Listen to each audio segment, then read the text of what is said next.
5 tips beberes rumah tanpa capek untuk ibu rumah tangga mandiri. Sebelum lanjut, jangan lupa klik tombol subscribe, share, dan like ya.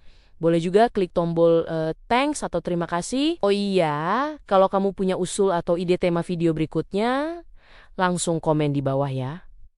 Makasih. Dan kita lanjut sekarang. Halo Bu Ibu semua. Semoga sehat dan bahagia terus ya. Bu, duduk bentar ya. Taruh sapu dulu. Karena biasanya video tentang beberes rumah tuh dimulai dengan rumah rapi, senyum manis, dan energi full.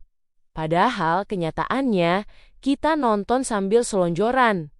Punggung pegal dan lantai baru disapu setengah karena capek duluan, rumah masih berantakan, tapi hati sudah lelah. Dan anehnya, kita sering ngerasa gagal cuma gara-gara rumah nggak sesuai standar yang entah datang dari mana. Masalahnya Bu capek itu sering bukan karena rumahnya, tapi karena pikiran kita yang kebanyakan maunya pengen rapi sekalian, pengen selesai sekalian, pengen kelihatan ideal sekalian. Padahal tenaga kita tuh versi hemat, bukan paket unlimited.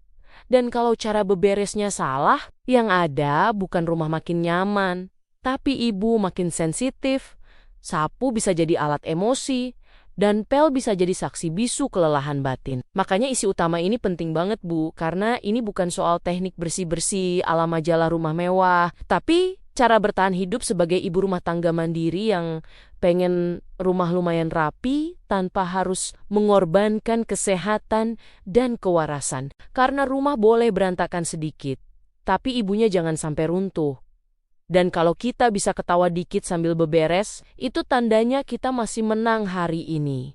Makanya di video ini, aku pengen sharing tips beberes rumah tanpa capek, tapi versi yang jujur ya Bu. Bukan versi rumah Pinterest yang tiap sudutnya putih bersih, kayak nggak pernah diinjek manusia. Ini versi ibu rumah tangga mandiri, yang bangun pagi, udah mikir lauk apa, siang mikir cucian kapan kering, sore mikir kenapa lantai lengket lagi. Jadi kalau ibu nyari tips yang realistis, yang bisa dipraktikkan sambil ngos-ngosan dikit, ini tempatnya. Tips pertama yang paling berat tapi paling ngaruh itu berhenti pengen rumah sempurna. Ini serius Bu capek, kita tuh sering bukan karena nyapu atau ngepel, tapi karena isi kepala kita. Kita nyapu sambil ngomel dalam hati, ini debu dari mana lagi, ini kok nggak kinclong, ini kok kayak nggak pernah beres. Padahal rumah itu dipakai hidup, bukan dipajang. Kalau rumah sepi dan bersih banget justru serem. Kayak rumah kosong mau dijual. Jadi waktu aku berhenti pengen semuanya rapi maksimal, badan aku tuh kayak dikasih izin buat napas. Aku dulu pernah ngerasa gagal cuma gara-gara lantai. Masih ada remah nasi, padahal waktu itu aku habis masak, habis nyuapin anak, habis beberes piring, tapi otak aku fokusnya ke satu remah kecil yang gak kesapu. Akhirnya capek sendiri. Sekarang aku mikir, ya udah remah itu bukti tadi ada aktivitas, ada kehidupan. Nanti juga kesapu lagi. Rumah aman, gak bau, gak licin. Itu udah cukup. Tips berikutnya itu beberes dikit tapi rutin. Bukan nunggu perang dunia baru angkat sapu. Dulu aku tipe yang nunggu semua numpuk. Cucian sampai numpuk segunung. Dapur kayak kapal pecah, baru bilang hari ini beberes total. Hasilnya bukan rumah rapi, tapi ibu rumah tangga tumbang. Sekali beberes rasanya kayak ikut lomba triathlon versi domestik. Sekarang aku lebih pilih 10 menit habis masak buat beresin dapur seadanya. Walaupun gak kinclong, tapi besok gak nyium bau misterius. Contoh kecil aja Bu, pagi nyapu ruang tamu dikit gak usah seluruh rumah. Siang lap meja makan, sore lipat cucian sambil duduk.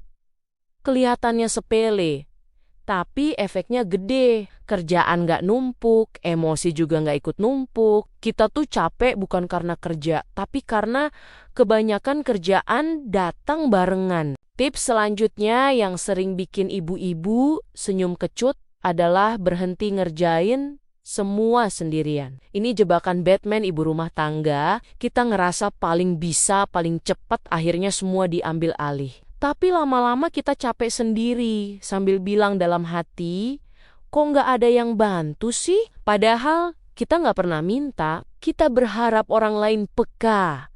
Padahal suami sama anak itu kadang kepekaannya kalah sama remote televisi. Aku mulai latihan minta bantuan dengan nada biasa. Bukan teriak dari dapur sambil emosi, tapi ngomong normal. Nak, mainannya habis dipakai, disimpan lagi ya. Pak, gelasnya nanti taruh di sink ya. Awalnya nggak langsung sukses, kadang gelasnya nyasar ke meja lain. Tapi itu proses. Yang penting kita nggak lagi ngerasa jadi pembantu di rumah sendiri. Tips berikutnya itu soal waktu istirahat. Yang sering kita anggap dosa, dulu aku duduk 5 menit aja rasanya kayak maling. Takut ada yang lihat, takut dibilang nggak ngapa-ngapain. Padahal kaki udah gemeter. Sekarang aku sadar, istirahat itu bagian dari kerja. Badan capek tapi dipaksa lanjut hasilnya. Bukan cepat selesai, tapi emosi naik dan kerjaan malah berantakan. Aku sekarang berani berhenti di tengah beberes.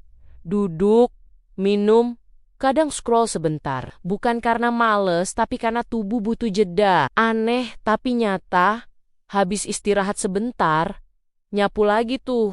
Rasanya lebih enteng daripada maksa sampai akhirnya sapu dibanting dan kita ngomel sama kursi. Tips selanjutnya yang kelihatannya receh tapi efeknya dalam adalah jangan beberes sambil marah sama diri sendiri. Aku sering banget dulu ngomel ke diri sendiri.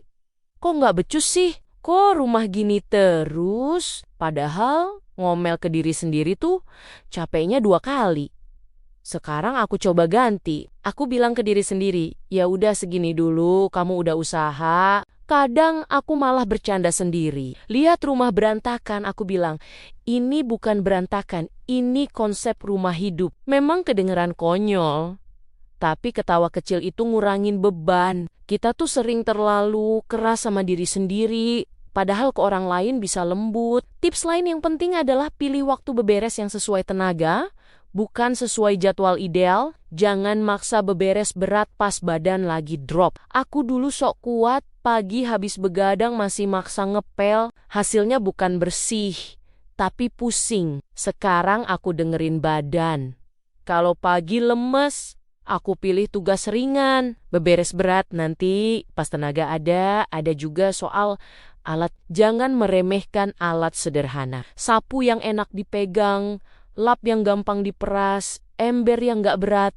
Hal kecil tapi pengaruh. Dulu aku pakai alat seadanya, sambil kesel sendiri. Setelah diganti yang lebih nyaman, capeknya berkurang. Bukan manja, tapi bijak sama badan sendiri. Terus soal mindset, Bu. Beberes itu bukan lomba cepat-cepat bersih. Ini rutinitas seumur hidup. Jadi gak perlu dikejar hari ini harus beres semua. Rumah itu siklus, kotor, dibersihin, dipakai lagi. Kalau kita terima siklusnya, hati lebih ringan. Kadang aku lihat rumah orang di media sosial, langsung minder. Tapi aku lupa yang ditunjukin cuma sudut tertentu. Nggak ada yang upload sudut dapur jam 4 sore, pas semua udah capek. Jadi berhenti bandingin rumah kita sama rumah orang lain. Kita nggak tahu perjuangan di balik foto estetik itu. Dan yang paling penting, jangan nunggu diapresiasi baru mau santai. Kalau kita nunggu ucapan terima kasih tiap ngepel, bisa stres. Lakuin buat diri sendiri dulu. Karena rumah yang lebih rapi sedikit itu juga bikin kita lebih tenang sedikit. Bu, rumah memang kadang terlihat seperti kapal yang habis kena badai. Baru diberesin sebentar, sudah balik ke mode berantakan lagi. Tapi anehnya, kapal itu tetap berlayar karena nahkodanya masih berdiri, masih kuat, masih mau senyum, walau pundak pegal, dan itu sudah lebih dari cukup. Kita ini sering lupa, lantai bersih itu bonus. Tapi ibu yang sehat dan waras itu kebutuhan utama. Karena rumah tanpa ibu yang tenang, cuma jadi bangunan kosong yang kelihatannya rapi tapi dingin rasanya. Kalau hari ini badan lelah, duduklah tanpa rasa bersalah. Karena kursi diciptakan bukan cuma buat pajangan, dan istirahat bukan tanda menyerah, tapi strategi bertahan hidup. Kayak ponsel lowbat yang dipaksa terus nyala malah mati total. Rumah boleh sedikit berantakan, tapi hati jangan. Toh tamu yang paling sering datang ke rumah ini kan pikiran sendiri. Jadi pastikan dia disambut dengan tenang, bukan dengan omelan dan tekanan yang dibuat sendiri. Teruslah melangkah dengan ritme sendiri, Bu. Gak perlu lomba siapa paling rapi atau siapa paling kuat. Karena setiap sendok yang dicuci, setiap lantai yang disap, dan setiap napas yang diambil dengan sadar itu sudah bukti bahwa ibu ini luar biasa. Bukan superhero yang terbang, tapi pahlawan yang tetap berdiri meski capek dan lelah. Sambil senyum kecil dan bilang dalam hati, besok kita beresin lagi, pelan-pelan, sambil hidup terus berjalan. Terima kasih sudah dengerin cerita dan curhatku hari ini. Sampai ketemu di video-video berikutnya. Tetap semangat Bu Ibu semua.